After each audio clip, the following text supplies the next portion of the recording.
What's up, guys, and welcome back to my channel. If you are new here, I'm Dyana. I'm the creator of Money Boss Mama, where I teach women how to pay off debt, save money, shift their money mindsets, budget, all that good stuff. And I know it's been a long time no see, but I am back with another emergency fund check-in video. Some things have changed. I feel like things are all over the place, but let's just go ahead and get into it. All right, so if you have never watched an emergency fund update video of mine, I have two goals for 2021. The first one is to add an additional $6,000 to my emergency fund to get it to 6 to 8 months. And the second one is to start saving for a down payment on a rental property. I would like a duplex, and I do want to have $10,000 saved, whether it's for a down payment or for any type of maintenance issues or anything like that. And when it comes to my emergency fund, I do bi-weekly updates every 2 weeks to keep everyone updated on how well I'm doing. Unfortunately, I have had to change the plan with my emergency fund, and I have finally come to terms with the fact that it's just going to take a little bit longer. And so after the winter storm, my check engine light came on again. It did go off for a couple of months, so I thought that I was in the clear, but then it came on again. And now when I had it checked, it's just a really small part, like a $60 part that needs to be replaced. But looking at the check engine light made me realize that the adding the additional $6,000 was just not going to be enough. It was going to get my account to about $8,000, and I'm a single mom of two, and I had to just kind of swallow my pride a little bit and realize that I need to save a bit more because my car is old. She's coming up on 200,000 miles, and it's going to be about time for her to start breaking down again, at least within the next couple of years. And I don't want to get into the auto shop or something happens and it takes out a big chunk of my emergency fund, and now I'm left scrambling trying to get it back up again. So unfortunately, if you are working with a single income, you know, sometimes things take a little longer. We have to get a little creative. We have to swallow our pride and realize that we have to exercise patience. That's what I am doing here. And so I made a goal to get my account to $10,000 instead. Right now, last time that we left off, my account was at $4,674.37. So I was really close to hitting my goal. I think I was over the halfway mark. And now my emergency fund total has grown significantly, and that is because I had my incentive and my tax refund. So I did 2 budget with me videos showing you guys how I was utilizing that. So I took $2,000 for my incentive and $2,000 for my tax refund. That's $4,000 that has been added to my emergency fund total. So yes, I did hit my original goal. I've actually gone over that. So the total amount in my emergency fund right now with the $6,000 that I had for my original goal, it's at $8,996.62. So I'm actually pretty close to the $10,000. I decided on 10,000 because number one, I want my account to hit 5 digits. I'm not gonna lie to you. And number two, I'm thinking if my car, or God forbid, you know, someone gets injured or something, if it comes out to be like a big bill, like a $2,000 bill, that still keeps me at 6 to 8 months. And so my monthly expenses are not super high. My monthly expenses are only about $1,200 a month. That's because I keep my living costs very low so that I am able to apply more of my money to things that are actually moving the needle. I only live on about 55% of my income. I am single income, and I'm also on a moderate income. I'm not a high earner. I tell people this all the time. I am not a high earner. I just know what works for me, and keeping my costs low, like living in this little duplex for $695 a month, That is what really helps me to be able to do everything that I am doing. So getting my account to $10,000, that's going to put me at like 9 months, about 9 months. So if something pops up, that just puts me back a little bit more. I don't have to completely halt my second goal of saving for a down payment in order to push it back up. And so that just makes me feel a lot more confident going forward into the rental property journey, knowing that if something happens, everything is on me, because I do have 2 small human beings to take care of, and I really have to put their best interests first. So that is what changed with my emergency fund. And now I will say, with my tax refund, I forgot that thing was coming. Like I said in my video, I forgot that thing was coming. But when it comes to this stimulus check, I'm not forgetting about that. I'm checking my account like a maniac. Unfortunately, today's Sunday, so my stimmy has not hit. But I'm looking for that stimmy, because that stimmy is going to help me knock out this $10,000 goal that I have for my emergency fund.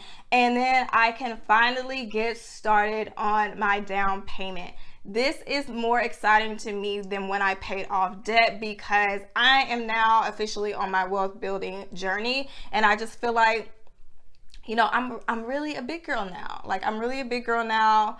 I have gone through the struggle trying to get my debt paid off, and now I'm really reaping the fruits of my labor, and it's feeling like that now. And so I am going to put since I have 2 kids, I get the 1,400 times 3. So I may or may not make a budget with me video.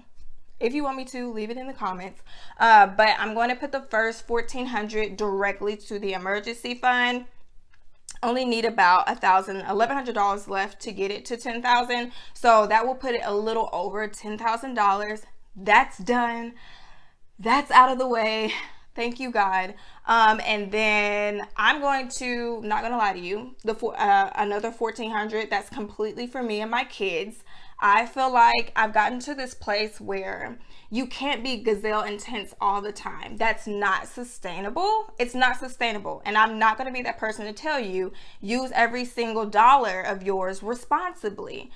In a way, you are using it responsibly if you are budgeting for personal use, but you don't have to always use it to invest. You don't have to always use it to pay off debt. You don't have to always use it to save money. You've got to remember that you are also living throughout this journey. So whatever lights you up, if it's going on vacation, if it's going to Starbucks, if it's going to get your hair done, it does not even matter. $200 wig, don't regret it. Then do what lights you up, because you still deserve to live on this journey. You don't have to punish yourself because you're in credit card debt or you're in student loan debt. You're actively working to improve your finances, which means that you deserve to have something for yourself as well. So $1,400 is going for me and my kids to do whatever the heck we want to do. I'm not explaining it to anyone. And then the last $1,400, that is going to go for my my son's preschool. I said in a previous video multiple times, I make too much now to get him into the pre-K program, because that is for low income. I think for a family of 3, you had to make $42,000 a year. That was the max, and I'm a little over that. So I can't get him into a free pre-K program. So I still want him to get started getting prepared to walk into kindergarten. So I'm going to put him in a public school. It's just $50 more a month than what I'm paying for daycare. And so I have an a sinking fund set aside for his childcare costs or pre-K costs. And I'm going to add half of that to his sinking fund. And then the other half is going to go for my duplex, my rental property down payment. And a lot of you guys did help me out with resources that would not require me to have to put down so much. And I am going to look into that, but still, I'm that type of person. I need something before I can confidently start. So $10,000 for me, I still want to walk into it with $10,000 for just whatever reason I may need.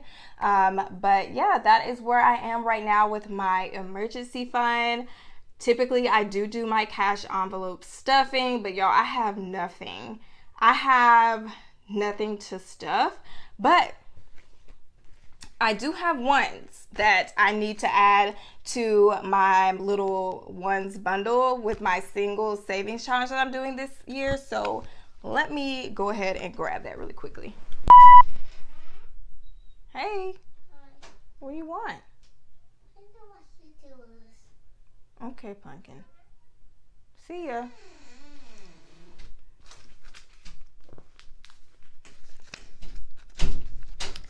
Okay, so I am not going to show my hands just because my desk is a mess, but this is everything that I have saved so far in singles. And what I do, I use cash envelopes for certain expenses like my personal funds. And so anytime I get change back in ones, I will set the ones aside and then I will add them, and then when it gets full, I am going to add it to my emergency fund. So far, this is $67 that I have from my previous paychecks, and from last pay period, this is what I have saved. I will be completely honest, my budgeting the last 2 paychecks have been a complete hot mess. I really have no excuse. I've just been working on my masterclass and everything. And I won't lie, like when you get extra money, like from tax refunds and your bonuses, it's really hard to keep yourself strict because you see that extra money as like a safety net. And so it's kind of like, okay, I don't have to be so strict this time around because I got extra money. So that was my thinking. But good thing is when you've been budgeting for such a long time, you keep yourself on budget without even realizing that you're keeping yourself on budget. So I did not come over budget. I came under budget, even if it was just barely under budget. So I'm going to count out how much I have come under from last pay period. So 1, 2, 3, 4, 5, 6, 7, 8, 9, 10.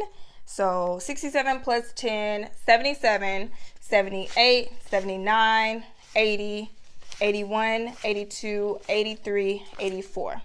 So I am almost at $100. And this was super painless because you're not giving up 5s every single time. I did throw this 5 in last time because I didn't feel like making change. But you're not giving up 5s or 10s every single time. And so it's not taking up like such a huge bulk of your money. So it just feels like you're not even really giving up anything. It's just really, really painless. That's why I like to do ones. And you can still save. And so, oh my gosh, how much was that? 88? I'll recount it later. But almost to 100. So I'm going to put that back into my yellow folder. And next pay period, I am going to make a trip to the bank so that I can put this into my emergency fund. But I really hope that this was entertaining to you all. If you've got your stimmy check, comment in the comments below that you've received it, because I am a little salty. I'm still waiting on mine, but I really hope that you guys enjoy your stimulus checks if you are getting them, and also using them responsibly. If you needed to pay bills because you've been a little behind, don't feel bad. Do whatever it is that you need to do for your own unique financial situation. But you guys, I will catch you all in the next one.